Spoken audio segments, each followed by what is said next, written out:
하나님의 말씀은 마태복음입니다. 13장. 마태복음 13장 45절, 46절. 마태복음 13장 45, 46 같이 한 목소리로 받들어 읽겠습니다. 시작. 또 천국은 마치 좋은 진주를 구하는 장사와 같으니 극히 값진 진주 하나를 발견하매 가서 자기의 소유를 다 팔아 그 진주를 사느니라. 아멘. 세상 사람들이 돈과 권력에 취해서 사는 경우가 많이 있죠. 요새 한국에는 또 대선이 가까워서 정말 그 권력을 쟁취하려고 얼마나 많은 그 노력을 하고 하는지 우리가 볼 수가 있습니다. 자신이 무엇에 취해서 살 것인가 하는 것, 자신이 취해 살고 싶은 바다의 성격은 자기가 결정하는 거죠. 자기가 결정하는 것입니다. 예를 들면 누가복음 15장에 나오는 탕자의 비유도 그것을 교훈해 주는 게 아니겠습니까? 아버지 밑에 거하는 것이 참 생명, 귀한 것인 줄을 모르고 다른 세계로, 그것도 아주 멀리 그냥 아버지 없는 곳에, 아버지 같이 있기 싫어, 멀리 떠나고 싶어 했습니다. 그래서 원하는 대로 해외로 갔잖아요. 흥청망청 자신이 원하는 세계에 젖어서 살았지만 결국에는 돼지보다 못한 인생이 되고 말았죠. 흉년이 들어가지고 돈 떨어지고 너무 먹을 것이 없어 배가 고팠어요. 먹을 것이 없어서 돼지가 먹는 쥐엄 열매라도 그거라도 좀 먹었으면 좋겠는데 그것도 주는 사람이 없었다 그랬습니다. 이 사람은 유대인이잖아요. 유대인이 돼가지고 돼지를 치는 일을 했으니 유대인들이 가장 경멸하는 게 돼지인데 굶어 죽지 않으려고 그 돼지 치는 일을 하게 되었으니 영적으로는 죽은 자가 된 것과 같죠. 그리고 돼지보다 못 먹었으니까, 돼지는 쥐엄 열매 먹지만 자기는 그것도 못 먹잖아요. 돼지보다 못 먹었으니까 돼지 이하가 된 거죠. 돼지 이하가 된 거예요. 그게 아비를 떠난 자의 종말이에요. 돼지 이하가 되는 거. 근데 역설적으로 정말 그 쥐엄 열매라도 좀 줘가지고 돼지처럼 나를 대접해 주기를, 그걸 먹고 싶으니까 정말 그 주인이 돼지의 쥐엄 열매라도 좀 줘서 돼지처럼이라도 대접해 주기를 그토록 간절히 바라고 있는 자신을 자각했을 때, 아, 내가 이제 이렇게 됐구나.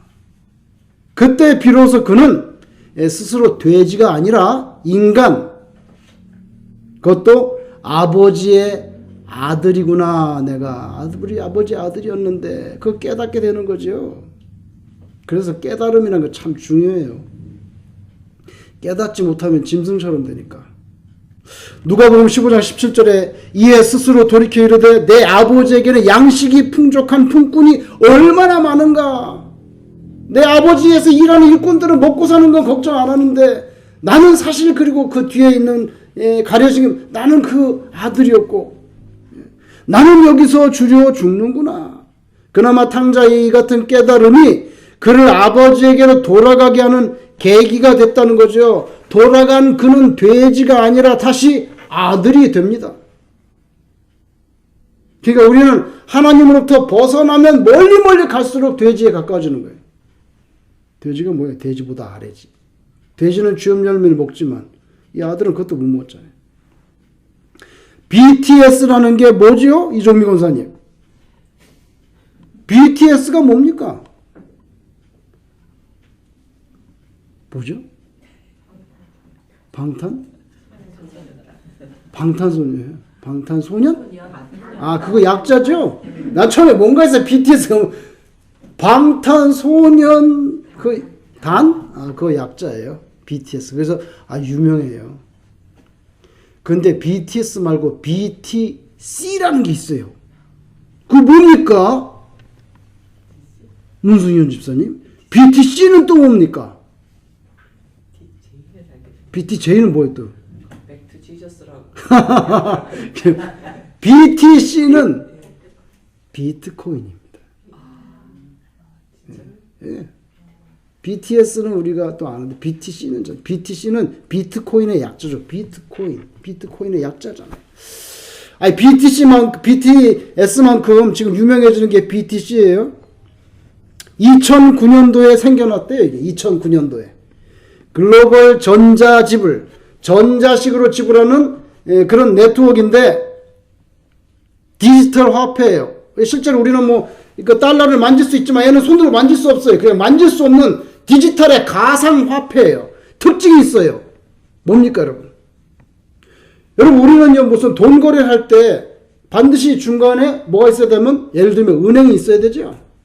그죠? 만약에 제가 시티카드나 뭐 체크를 쓰면은 무슨 시티뱅크나 체이스뱅크나 뭐 은행이 있어야 되잖아요. 중간에 관리하는 게 있어야 되는데, 얘는 중앙 통제적인 금융기관의 개입이 없어요. 그죠? 컴퓨터 대 컴퓨터로 합니다. 중앙에 이거 통제하는 데가 없어요. 아주 특이한 거예요. 근데 이렇게 전자적으로 거래되는데 또 현금을 쓸 때처럼 익명성이 보장돼 있어요. 이거 특이한 화폐예요. 그죠? 여러분, 우리가 은행 거래하면 우리 다 노출되잖아요. 은행에서 다 알고 있잖아요. 아, 이 사람이 여기로 100불을 보냈네. 알고 있는데 얘는 그렇게 그건 없어요, 중간에. 근데 이 비트코인은 무한정 발행되는 게 아니라 또 발행되는 총량이 정해져 있다네. 130년 정도만 발행하면 끝난다고 합니다. 자세히는 모르겠지만. 근데 이거는 또 돈을 발행한다고 하지 않고 마이닝, 채굴 한다고 그래요. 채굴. 비트코인은 채굴 한다는 거예요. 마치 금을 캐는 것처럼 컴퓨터 알고리즘을 통해서 돈을 막 채굴하는 거예요, 컴퓨터로. 그래서 그 비트코인 하는 사람들 지하에 가면요, 컴퓨터가 많이 있어요. 그래가지고 그거를 전기세도 엄청 나오는 거예요. 실제로. 왜냐면 여러 개를 돌려야 되고, 그걸 전문으로 하는 회사는요, 너무 그거 가지고 몰입해, 하여튼 특이한 그런 화폐인데, 지난 1월 달에 뉴욕 시장이 바뀌었잖아요. 그죠? 에릭 애덤스라는 사람이 뉴욕 시장으로 바뀌었는데, 뉴욕 시장이 되기 전에 작년에 선거할 때 뭐라 그래? 나 뉴욕 시장에 당선되면 첫 번째 3달 동안 내 급료를 비트코인으로 받겠다고 공약했는데, 지난달에 비트코인으로 받았어요. 받자마자 폭락을 했지만, 받았어요. 실제로 받았어요. 왜 이 사람이 여러분, 시장이 얼마나 중요합니까? 뉴욕이 얼마나 세계적인 도시 아닙니까? 그거를 갖다가 관장하는 시장이 자기가 당선되면 3달치를 갖다가 비트코인으로 그거 왜 받는데, 그거를? 애덤스 시장이 뭐라고 말하는지 아세요? 뉴욕을 이 비트코인 가상화폐의 중심지로 내가 만들어 보겠다. 가상화폐의 헐브로 여기를 뉴욕으로 만들겠다는 거예요. 그게 일자리 창출하고 경제 발전에 큰 도움이 될 것이라고 그렇게 이 사람은 믿고 있습니다. 그래서 내가 상징적으로, 시범적으로 내가 급료를 갖다가 비트코인으로 받겠다고 그래서 받았어요. 초점이 뭡니까? 돈입니다. 돈이에요. 근데 미국에서 한참 떨어져 있는 미얀마, 옛날에 버마죠? 옛날에 버마인데 이름이 미얀마가 된 거예요. 그 버마에 가가지고 전두환 대통령 때 장관들 한꺼번에 다 죽었잖아요. 기억나죠? 예. 세상에 그런 적이 없었어, 진짜. 바로 그 나라예요. 근데 그 미얀마는 지금 어떻습니까? 우리는 그곳에 살탕군과 목사님을 후원하고 있잖아요. 그 나라는 어떻습니까? 작년 2월 달에 군부 쿠데타가 일어났어요. 민주화 시위를 하는 사람들을 잡혀 들어가거나 죽임을 당했습니다. 예를 들면 한 가장은 그 시위에 주동적으로 참여했다가 수배령이 내려가지고 도망쳤어요. 집에 못 들어가고 이제 그냥 피신해서 사는 거예요. 이 도망친 가담자를 잡아내기 위한 방법은 뭐냐면 그 가족들을 그냥 감옥에 집어넣어. 가족들을. 너 안 나오면 여기서 가족들을 갖다가 감옥에 집어넣어요. 어떤 사람이 시위에 가담하고 도망쳤는데요. 그 집에 애들이 여러 명 있는데 애들이 눈치를 챈 거야. 아, 우리 언제 잡혀갈지 모르네. 그래갖고 아들들은 언제 군인이나 경찰이 들이닥쳐서 자기를 잡아갈지 모르니까 벌써 나갔어, 집을. 알아서 나간 거예요. 그래서 그 집에는 여자들밖에 없어. 그건 도망친 상태라 감옥에 안 갔는데 어느 날 갑자기 군경이 닥쳐서는 그 와이프하고 제일 어린 애가 4살이에요. 4살. 4살짜리도 감옥에 집어넣었어요. 그리고 큰딸은 법대 재학생인데 19살이에요. 그래서 와이프하고 4살짜리하고 19살 법대 다니는 딸이 감옥에 잡혀 들어갔어요. 시위 가담자의 가족이라는 이유 하나 때문에 징역 3년 선고받고, 근데 다행히 4개월 만에 풀어줬어요. 감옥이 꽉 찼는지 하여간에 풀어줬어. 4개월 만에 풀려났어요.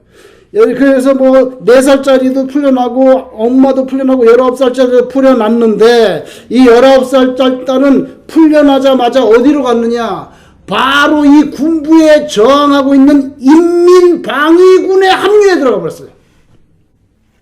법대 공부는 다 끝난 거예요. 3학년 다니다 왔는데 그건 다 중단됐고, 지금은 소총 사격 연습하면서 실전 대비한 전투훈련을 받고 있습니다. 오직 유능한 여성 돌격 대원이 되고자 하는 목표밖에 없어요. 인생이 이렇게 순식간에 몇 달 산간에 이렇게 바뀌는 거예요. 언제 죽을지 모르는 거죠. 살탕군가 목사님이 그런 형편에서 예수를 전하고 핍박받고 비트코인을 채굴하는데 여념이 없는 사람들이 있고요. 또 어떤 이들은 오직 정치적인 그런 자유와 정의를 위해서 총을 잡거나 이미 죽임을 당한 너무나 많은 사람들이 있다는 거죠. 유혹과 핍박이 몰려와도, 오늘 찬송에 나오네. 이게 우연의 일치인데 정말 찬송을 부르다 보니까 유혹과 핍박이 몰려와도, 금덩어리에 대한 유혹, 예수 믿는데 고통을 주고 정의와 자유를 짓밟는 그런 핍박, 그래도 예수를 섬기는 그 내 마음 뺏지 못한다고 오늘 찬송가에 그렇게 기록이 되네. 저마다 처한 형편과 처지가 이렇게 다르고, 그래서 다 인생이 추구하는 궁극적인 가치가 다 달라요. 18세기에 이 버지니아 주지사를 지냈던 패트릭 헨리라고 하는 사람이 있는데, 그 당시에 이거 영국 식민지잖아요, 미국이. 그러니까 독립하겠다는 거예요. 미국의 독립을 주장하면서 1775년 3월 23일 연설을 하는데 유명한 말을 했어요. 이 사람이. 그 말이 뭡니까? 자유가 아니면 죽음을 달라. 이 사람이었단 말이에요. 버지니아 주지사 지냈던 사람. 여러분, 미얀마에서 많은 이들이 지금 자유를 위해서 목숨을 걸었어요. 실제로 죽어갑니다. 요새같이 이렇게 추운 겨울에 여러분 바다에 가면 얼마나 춥겠어요. 바람 불면. 그죠? 그런데 그 또 해변에 해수욕장에 이 추운 겨울에 왜 갑니까? 수영도 안 할 거면서. 거기 가가지고 서성거리면서 뭔가를 찾고 있는 거예요. 이 추운데. 장화를 신었는데 장화가 여기까지 오는 장화예요. 이렇게. 여기까지 커버하는 장화예요. 가슴까지 오는 장화를 신고 몇몇 사람들이 그 백사장에 고개를 깊이 숙이고 서성거리면서 뭔가를 찾습니다. 그 뭘 찾는지 아세요? 이 추운 겨울에 파도들이 들어왔다가 밀려나갈 때 자기도 같이 이렇게 들어가면서 그 여기까지 장화를. 지난 여름 동안에 백사장에서 피서객들이 잃어버리고 간 동전들, 금반지, 팔찌, 이런 것들을 줍는 사람들이에요. 하루에 얼마나 줄게요? 어느 정도 줄 것 같아요? 돈으로 따지면 하루에, 한국에서. 하루에 서너 명이 줍는 것들, 금반지 이런 거, 동전 다 합하니까요. 하루에 수백만 원에 이러고 있어요. 수백만 원! 우리도 장화 마련해야 되지 않을까요? 우리는 저기 뭐 여기 어디죠? 이게 존스 비치에 갇혀가지고 우리는 거 가면 이렇게 전자식으로 해서 금속 그거 탐지기까지 들고 가면 더 많이 벌지도 몰라요. 거지인데 좀 세련된 거지들이에요. 이 세련된 거지들. 근데 또 이걸 보러 오는 관광객들까지 생겼어요. 여러분, 저마다 삶을 추구하는 모습이 이렇게 달라요. 시장이라는 분이 월급을 비트코인으로 받고, 미얀마에서는 법대 다니던 아이가 출소하자마자 바로 군대로 들어와서 총 잡고 쿠데타한 세력과 싸우겠다고 총 쏘고 있고, 이 추운 겨울에 백사장에서 금반지 찾고 있고, 이렇게 다릅니다. 근데 예수님께서 말씀하시는 것은 우리가 그렇게 해수욕장 백사장에서 모래 후벼파면서 살긴 그런 것보다 보다 궁극적인 보물을 취하기를 원하시는 거죠. 그래서 오늘 이 말씀을 주신 거잖아요. 오늘 본문에 좋은 진주로 비유되고 있는 거 뭡니까? 하나님의 나라입니다. 하나님의 나라가 제일 좋은 거니까 이 비트코인보다 좋고 금반지보다 좋고, 그러니까 그거를 취하라는 거예요. 육신의 죽음을 넘어 들어가게 되는 천당, 그거를 취하라는 거예요. 여러분, 고대는요 다이아몬드, 루비 같은 광물성 보석을 정밀하게 다듬는 기술이 없잖아요. 그래서 유일하게 살아있는 생명체가 만들어내는 이 진주가 정말 최고의 그런 천연 보석으로 사랑을 받았다고 합니다. 이 진주는요 Queen of the Oceans, 대양의 여왕이라고 그런 별명을 가지고 있어요. 여러분, 조개 속에 모래가 들어오거나 조그만한 그런 도랄갱이 같은 게 들어오면은 그 조개 속살이 얼마나 깔끔했겠어요. 너무 아프니까. 그러니까 이게 들어오면은 외투막에서 나카라고 하는 그 액체를 분비해 가지고 요거를 갖다가 깔끔하니까 이렇게 딱 감싸는 거예요. 잘 너무 깔끔하니까. 그렇게 깔끔한 걸 갖다가 수천 번 감싸면은 이게 이렇게 커져가지고 그게 진주가 된다는 거예요. 요새는 막 양식하지만 양식 안 하고 자연산으로 그렇게 진주가 튀어나오려면요 거의 7, 8년이 걸린대요. 7, 8년 동안 계속 이거를 갖다가 너무 깔끔하니까, 너무 고통스러우니까 이걸 갖다가 감싸가지고 진주가 나온다는 거죠. 근데 이런 거는 해수욕장 끝자락 해변에서 나오지 않고 깊은 바다에 살아있는 조개 속에서 구할 수가 있는 거죠. 오늘 본문에서 예수님께서 비유로 말씀하신 그 귀한 진주라는 건 이렇게 해서 만들어지는 아주 좋은 퀄리티의 그런 최상급의 진주를 말하는 거죠. 근데 그걸 찾아다니는 장사꾼, 그 진주 장사꾼의 목표는 너무 클리어한 거예요. 이 세상에서 제일 좋은 진주를 찾아야 되겠다. 목표가 선명했기에 오늘 성경에 보면 자신의 다른 것들을 포기하고 오직 진주를 소유하기 위해서 기꺼이 다른 것들을 정리할 수 있는 강한 그런 의지를 품고 있죠. 누구든지 인생의 목표를 정하면 그럼 추진력이 나오잖아요. 그죠? 나는 공부를 열심히 해야 되겠다. 만약에 어떤 사람이 그렇다면 다른 거 다 잘라. 공부에 거스르는 건 다 잘라. 나는 어떤 높은 지위에 올라가야 되겠다. 오직 거기에 전념하고 다 잘라. 그죠? 여러분, 이 땅에서의 생계 문제, 이거 어떻게 우리가 이걸 결코 소홀히 취급하겠어요? 생계 문제를. 중요하죠? 그렇지만 예수 믿는 사람은 거기에만 목을 매달아 사는 거, 그거는 우리가 앞으로 들어가게 될 영원한 하나님의 나라를 위해서 우리가 준비하는 과정 중에 있다고 볼 때, 우리가 오직 생계 문제에만 목을 매다는 건 그거 어울리지 않아요. 이 땅에 살고는 있지만요, 눈은 하나님을 향할 수 있기를 주의 이름으로 축원합니다. 여러분의 목표가 영적인 가치에 집중되어 있는, 내가 돈을 무시하는 게 아니고요, 명예를 무시하는 것이 아니고요, 내가 어떤 사회적인 지위를 무시하는 게, 내 비즈니스 무시하는 게 아니고, 그것도 중요하지만 그보다 위에 하나님이 있고 그보다 더 궁극적으로 중요한 것은 하나님의 나라고 영적인 가치, 그게 나의 궁극적인 가치, 그게 클리어하냐 이거예요. 그 목표를 얻기 위해서 상당수 기타 등등의 지역적인 것들을 포기하고 희생할 각오가 되어 있느냐는 거예요. 영원한 생명과 가치가 우리를 향해서 항상 손짓합니다.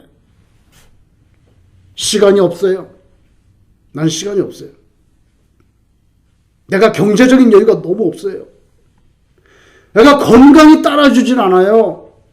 인간관계가 복잡하게 얽혀가지고요. 막 이래서 주님 앞으로 나오지 못하는 그런 인생들이 이 세상에 정말 많이 있다는 거예요. 그러나 정말 의지가 있다고 하면 변화가 도모될 수 있다. 정말 내가 정말 그걸 중요하게 생각한다면 하나님의 나라가 궁극적인 목표, 이 사실이 분명하다면, 이 목표가 선명하다고 하면 그 다음은 그 목표를 이루기 위한 선택과 집중이 당연시되고 그리고 쉬워진다는 거죠.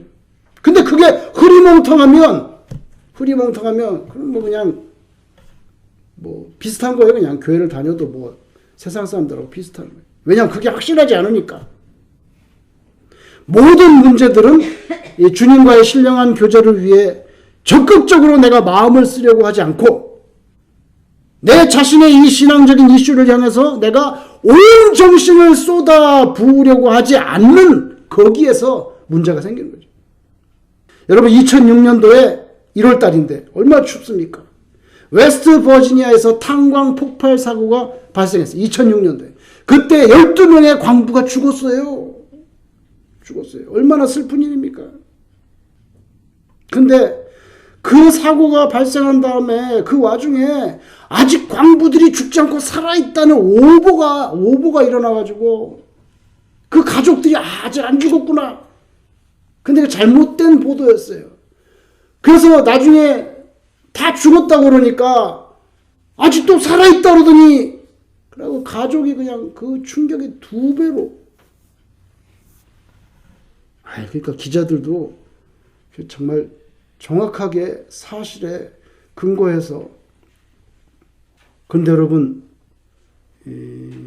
그 사고가 이제 다 정리되고 난 다음에 새로운 사실 한 가지가 또 추가적으로 발표가 됐는데 그게 뭐냐면 사망한 그 갱도 속에서 사망했잖아요. 사망한 광부들의 바로 그 근처에 바로 옆에 커다란 산소 탱크가 거기 있었다는 걸 나중에 알아낸 거예요. 그걸 모르고 죽은 거예요. 폭발 사고가 나니까 막 여기저기 잔해가 흩어지고요. 갱도에 불이 붙었단 말이에요. 그러니까 사람이 당황하게 되잖아요. 당황하게 되니까 바로 그 옆에 산소통이 있는데도 그거를 알아차리지 못했어요. 사람이 당황하니까 눈이 가려지는 거예요. 조금만 더 주의를 기울였다면 가까이 있었던 그 산소 탱크 거기 안전장비까지 있어.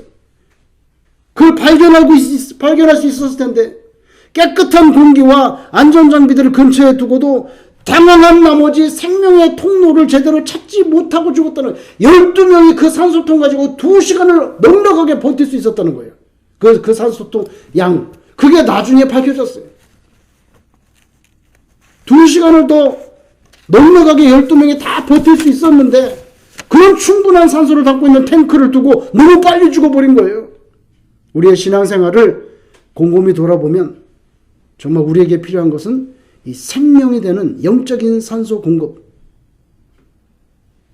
예수님은 사실은 우리의 영적인 생명이 유지되도록 만들어주시는, 말하자면 그런 산소 탱크와도 같은 분이신 줄로 믿습니다. 생계 문제 얼마나 고달픈 이야기입니까? 그래가지고 하늘의 신령한 양식, 하나님과의 관계, 십자가에 피 흘려 돌아가신 예수님, 이걸 생각할 여유가 사실 별로 없고 또 끊임없이 자녀들을 키워야 되고 또 일터를 꾸려야 되고 여러 가지 인생이 분주한 것이 사실이죠. 그래서 젊어서는 너무 바빠서 교회 못 나온다. 너무 먹고 살기 힘드니까. 나이 들면 그만 건강이 안 좋아가지고 못 나온대. 그럼 언제 나온 거네? 언제 나올 거냐고. 여러분, 비트코인을 채굴하는 그 간절한 마음만큼 영원한 하나님의 나라를 우리가 그렇게 이 비트코인을 채굴하려고 큰 컴퓨터들을 지하실에 깔아놓고 그 간절한 만큼 우리가 하나님의 나라를 추구하는가. 육신생활의 정치적인 자유와 미얀마에서처럼 그런 정의를 얻기 위해서 목숨을 거는 그만큼 우리가 영혼의 구원, 죄와 사망의 압제 아래에서 벗어나기 위한 우리의 그런 하나님이 원하시는 거룩함, 그런 의로움을 추구하기 위해서 우리는 도대체 무엇을 거는가? 추운 한겨울에 정말 살을 애는 듯한 바닷바람이 몰아친 해변에서 가슴까지 오르는 장화를 신고 남이 흘리고 간 잔돈과 금부치들을 찾아 헤매는 그런 모습이 사실은 우리 내면 속에 그게 우리의 모습이 아닌가. 아니면 진정 우리에게 참 소망이 되는 귀한 진주 같은 하나님의 나라를 소유하기를 정말 그렇게 간절히 앙망하고 있는가? 십자가에서 피 흘려 돌아가심으로 우리를 죄와 사망의 압제로부터 해방시켜 주시고 3일 만에 부활하심으로 우리에게 영원한 하나님의 나라를 허락해 주신 그 예수님이야말로 우리에게 유일한 생명의 근원이시라는 그 믿음을 가지고 매일매일 사시기를 주의 이름으로 축원합니다. 기도하겠습니다.